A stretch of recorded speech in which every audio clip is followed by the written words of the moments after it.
is your name and what office are you running for? My name is Diana STEELE and I'm running for Ward Nakota Isga. Why are you running? I'm running because in 2021 I ran for mayor. I could see the way the city was headed and I wanted to try and prevent that from happening. Unfortunately, over the last 4 years, it did deteriorate further. We pay way more in property taxes and receive less services. The homeless population has doubled since 2021. We are experiencing higher crime, less safety and security. We've got mid-neighborhood multi-level development taking over our mature neighborhoods. We have a single-family bungalow being taken down and then 2 8-plexes being put up with no room for parking, no room for garbages. So, and I actually have one going in across the street from me. So I'm running to push back against that. But this time as councillor, because last time was unreasonable as mayor, but I wanted to try. But this time I will run for councillor and see if I can make a difference that way. I'm just going to pop up a question too that was later on when you bring up infills. What is your stance on infills and what is the path forward? Yeah, so first and foremost, my stance is I'm 100% against it. Not against infill per se. I live in infill. There was a single family bungalow that was torn down and the builder put up a triplex. So it's 3 single families who moved in there. We all have room for parking. We all have a garage and each of us have a spot for our 2 bins, the green bin and the black bin. So I'm for that kind of development. But what I'm against is when you take down a single family home and you put up 2 multi-family structures that are 8 units each, so 16 in total, and you now have families who they're fighting for parking on their street, neighbors are turning against each other, there's no room for the garbages in the back alleys. So I'm against it, and my plan would be to, as soon as I get into office, to repeal the bylaw or pause the bylaw, do anything that we can that is within the whatever we are legally allowed to do. I will be asking council to vote with me in stopping it immediately. What is your most recent job? Oh, I am right now. I do 2 jobs. The first thing I do is I'm a real estate agent, but I also work for the Immigration and Refugee Board with the federal government, just contract work. So that comes up every now and then. Yeah. If you are elected, what would be your first priority to fix? I'm already assuming I know what it is. Yes. So, well, there's 2 main priorities right away. The first one is listening to the people, because that is, no matter which part of the ward I'm in, and there are different issues depending on whether you are all the way in Rosenthal and Secord versus what you're seeing in like North Glenora, Crestwood. There's 2 different types of issues in either of those areas, but the main theme across all is that the residents are not being heard. There's a silent majority. They're very quiet. They are good neighbors. They pay their taxes. They go to work every day. They are, excellent City of Edmonton residents, but they don't make a lot of noise. And the loud minority, unfortunately, makes a lot of noise. So that's how we end up with 2% getting, bike lanes. So what I want to do on day 1 is show them that I am there to do whatever they ask me to do. And what I know for sure they are asking for me to do in the mature neighborhoods is repeal the infill bylaw that is destroying so many families and their investments right now. And then make sure that 215th Street becomes the Winterburn Road that is really congested with traffic. Make sure that that road is widened, and it should have been done 15 years ago. So, how will you balance fiscal responsibility? I think that'll be easy because there is so much fiscal irresponsibility happening in the city right now. So I just found out about Edmonton Tower. We have 17 floors on Edmonton Tower, and we pay $1 million per floor right now for rent. A lot of city employees are not even in that building because they're working from home. So $17 million a year is a potential savings that we could get right out of the gate. And that's just one story out of thousands of them. We sell a building to a not-for-profit for $1, and then years later we turn around and buy it back for $800,000.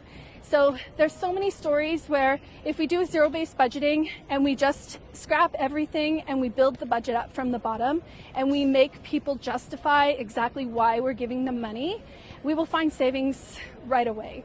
And my campaign is an example of fiscal responsibility. I think my campaign will max out at $3,500, maybe $4,000 by the time October 20th rolls around. I didn't spend a ton of money. I don't have a campaign office. My flyers are cheap. I don't, make a ton of videos or hire photographers to follow me around. There's no t-shirts or buttons or anything. It's very grassroots and basic, because that is what I want the taxpayers to know, that they're voting in someone who is not only fiscally responsible with my own money, but I plan on being fiscally responsible with your money as well. Construction and long timelines are frustrating Edmontonians. What would you change, if anything, about how Edmonton plans and delivers these projects? Well, I'm sure if you've tried to just drive around downtown, come from the west end of Edmonton to downtown, you don't get out of construction at all. And new projects are popping up daily, and I don't understand that because we still haven't completed the other projects. So what I would like to see is the left hand and the right hand talking to each other, and I would like to see one project finish before the next project begins. This seems like common sense, and yet it's not being done. How would you make Edmonton safer? So I think the problem we have with Edmonton is we've invited everyone to come here, and we're not tough on crime, and we have this perception that everyone deserves a second chance. Fair enough, but at the same time, if you commit a crime in the city and you are not willing to be a productive member of society, we would like you to move along to somewhere else. You don't belong in Edmonton anymore. So for me, I would like to work with the police and get tougher on crime. I worry about my parents, I worry about my children, I worry about myself. Even waiting for you here in Churchill Square, I was like, I don't feel safe. So, and I'm just one person of 1.5 million people in the city. So we need to get really tough on crime, and we need to ask those who are not interested in being productive members of society to leave. What do you think about the city's relationship with the province, and how should it be? So the city should have a positive relationship with all levels of government, and they have an excellent relationship with the federal government, because the federal government and the municipal government here that we have today, their ideology is the same. The province has a different ideology. What I would like to see is a municipal government that doesn't have an ideology at all. I don't care if you're left wing or right wing or centric, as long as you are there to fill potholes and remove snow and pay our bills and make sure that we're not going further into debt, and just being a responsible municipal government. So for me, I think this entire council needs to go, because their ideology doesn't match with the provincial government, and they're butting heads. So what we need to do is have a new government come in that has no ideology, that is just willing to work with the province. And I think if we all sit down and chat about what our goals are, I think we'll see that we're probably all on the same page. What is your vision for Edmonton? I would like to see the Edmonton I know, which is, it's a modest city, it's a beautiful city, the River Valley is gorgeous, but you don't have to work 4 jobs to live here. You should just have to work 1 job to live here. Paying taxes are high, groceries are high, and there's some things we don't have control over. But I know families that are planning on moving out of Edmonton. Bring us back to basics, and to have a government that focuses on municipal governance. That would mean that our property taxes are not going up by 6, 7, 8% every year. We're not forcing seniors out of their homes.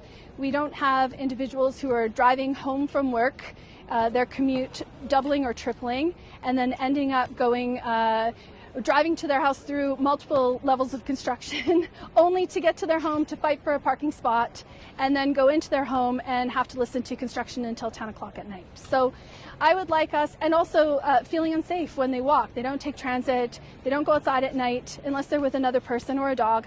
I would like to see our city go back to being safe with reasonable property taxes, and just the excellent community that we know we can be. If you are elected, what is one thing you want people to remember you accomplished at the end of your term? Wow, that is an excellent question. There's so many things that come to mind right away. Other than completing the projects that I said I would complete, I would like to be remembered at the end of my term as a councillor who did exactly what I was asked to do. I'm not here to implement my own ideas and push my own agenda. I am only here to do what the majority of people are asking me to do. So I would like to be remembered for having done that.